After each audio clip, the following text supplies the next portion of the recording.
It was a dark and stormy night, the kind that made you shiver even the lights are on. As I sat alone in my room, trying to distract myself with a book, I couldn't help but feeling uneasy. I had always had a fear of clowns, their painted faces hiding who knows what behind their fake smiles. But tonight, that fear would become a nightmare. I had heard about a series of murders in the town, all victims found with a clown doll in their heads. Some say it was just a coincidence. Others believed it was a serial killer with a twisted sense of humor. I thought it was just another urban legend, until I saw it with my own eyes. I was walking home from a late night at the library, trying to hurry home before the storm hit. As I turned the corner, I saw a figure standing under a flickering street lamp. My heart stopped when I realized it was a clown, dressed in bright colors and holding a large balloon. I tried to walk faster, but my legs couldn't cooperate. I was frozen in fear as the clown slowly turned its head to look at me. Its painted smile seemed to grow wider, almost reaching its ears. I finally managed to force myself to move and ran towards my house, not daring to look back. I locked the door behind me and sat on the couch, trying to catch my breath. I told myself it was just a prank, someone trying to scare me. But deep down, I knew it was something more sinister. The next day, the town was in a frenzy. Another body had been found, this time with a clown mask on its face. The police were no closer to catching the killer, but I knew it was the clown I had seen last night. I tried to warn my friends and family, but no one took me seriously. They thought I was just being paranoid. As the days went by, more and more bodies were discovered, all with the same clown mask and doll. The town was gripped with fear, no one wanting to leave their houses after dark. But I couldn't shake off the feeling that the clown was after me. I could feel its presence everywhere I went, its painted eyes following me. One night, I woke up to the sound of laughter. It was a twisted, maniacal laughter that sent chills down my spine. I slowly got out to bed and crept towards my window, trying to find the source of the sound. And that's when I saw it. The clown was standing in my backyard, its balloon now deflated and hanging limply from its hand.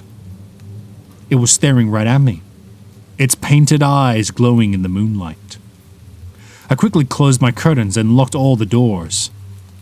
I wanted to call the police, but I knew they wouldn't believe me. The clown was playing a sick game with me, taunting me with its presence. I couldn't sleep for the rest of the night, constantly checking over my shoulder. The next day, I decided to take matters into my own hands. I did a research on the town's history and discovered that there was a legend about a clown who terrorized the town years ago.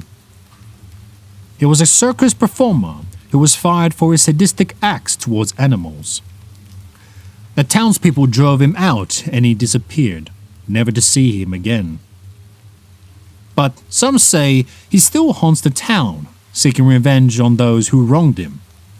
I knew I had to find a way to stop before he killed again. Armed with this knowledge, I set out to find the clown. I searched abandoned buildings, old circus tents, and even the sewers, but there was no sign of him. I was starting to lose hope when I received a letter in the mail. It was addressed to me and had a small clown doll inside. The letter read, "You can't hide from me. I always find my prey. I'll see you soon." I was horrified, but I knew I had to face the clown head on. I couldn't let him hurt anyone else. That night, I set a trap in my backyard, using the clown doll and my phone as bait. I waited in my house, constantly checking the security cameras I had installed. And finally, I saw him. The clown was creeping towards the doll, its shadow dancing in the moonlight. I called the police, hoping they would arrive before it was too late. But before they could get there, the clown turned towards the camera and stared right at me. Its painted eyes seemed to pierce through the screen, and I could feel its malevolent energy even from a distance. I grabbed a baseball bat and ran outside, determined to end this once and for all. The clown lunged at me, its doll-like features controlling into a snarl. I swung the bat, connecting its face and knocking it to the ground. It let out a blood-curdling scream, and then it disappeared, a puff of smoke where it had been standing. The police arrived shortly after it took me into custody. They were skeptical of my story and thought I was the serial killer all along. But when they searched my backyard, they found the clown doll and my phone with the evidence of the clown's existence. They didn't know how to explain it, but they knew I wasn't lying. In the end, the clown's true identity was never discovered. Some believed he was a ghost, while others thought it was just a disturbed individual using the legend for their own sick game. But I knew the truth. The clown was real, and he had come for me. The experience changed me forever. I still have fear of clowns, but now I also have the fear of what lurks in the darkness. I will never forget that night, when my worst fear turned into a horrifying reality. And I will always wonder when the next stormy night comes, if the clown will return to me.